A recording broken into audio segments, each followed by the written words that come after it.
Good morning mga idol. Ayan, meron na tayong itikita covered by Phototop.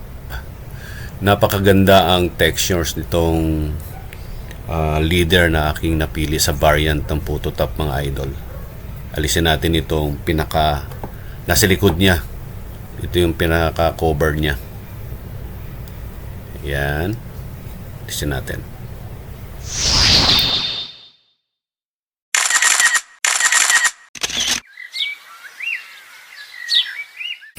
Good morning mga idol. Maglalapat tayo ng ating Phototop sa ating mga itikita na ating print out kanina. Ang brand na gamit ko, Quaff. Ito yung ating print out kanina. Ito yung mga itikita natin na babalutan natin ng Phototop. Ayan. At ang ginagawa ko mga idol, kapag ako ay naglalapat ng itikita, may mga paraan kasi na mas maganda yung paglapat.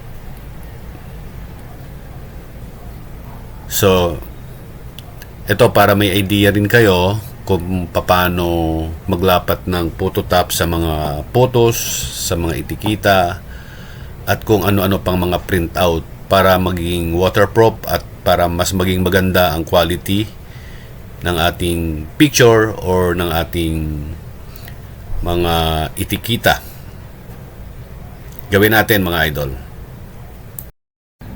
Ito mga idol yung aking ginagawa. Itong Phototop, ipapakain ko muna ng konti ito dito sa ating machine. Yung makain lang siya, maipit lang siya. Siguro mga 1 to 3 seconds lang. Ang importante doon is maipit lang siya. O natin. Ayan, once na nakain na siya mga idol, okay na yon.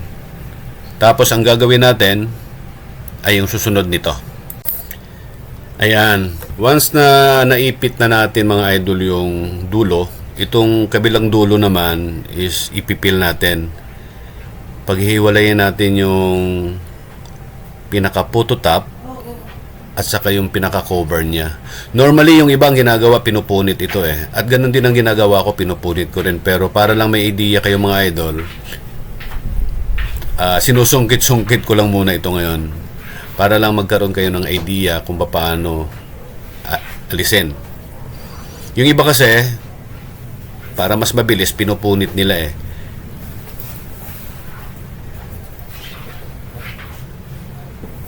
Ayan. Once na nahiwalay na natin, ipipil natin itong pinaka-Phototop niya doon sa pinaka-cover niya hanggang doon sa dulo. Sagad, isasagad natin yan. Ayan. Yan, sagad na siya. Tapos ang gagawin natin,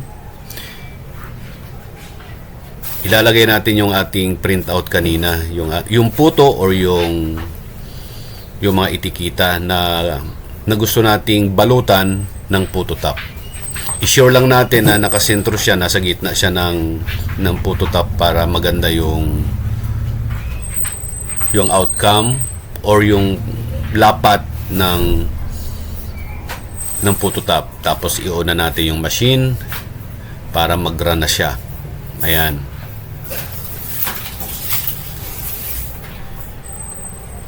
Antayin lang natin siyang matapos para magawa natin yung susunod uling steps. Ang importante lang talaga dyan, nakasentro yung ating photo or yung ating printout dyan sa gitna ng Phototop. Antayin lang natin matapos.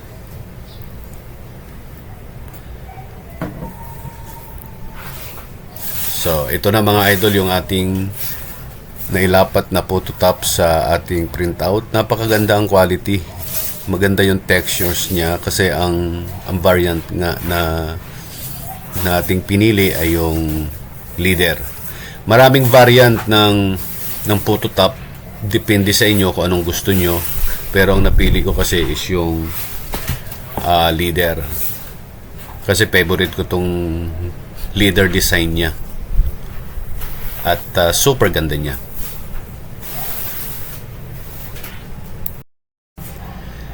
Ang next step na gagawin natin mga idol, cutting na. Normally, itong aking mga itikita na to is kinakat ko ito sa aking Cameo. Pero dahil sa hindi ito naka-registration print, so manumano na lang. Manumano na lang nating ikakat ito gamit yung ating paper cutter. So, ganyan lang ang aking ginagawa mga idol kapag ako ay gumagawa ng mga photo na waterproof or mga itikita na waterproof. Binabalutan ko lang ng photo top para mas maganda yung textures, mas maganda yung quality, at the same time, waterproof siya. So sana mga idol makatulong itong video natin na ito sa mga lalong-lalo na doon sa mga nagpiprint, sa mga baguhang nagpiprint. Kasi for sure yung mga ang business nila ay printing, I'm sure na alam na nila ito. Sana makatulong mga idol.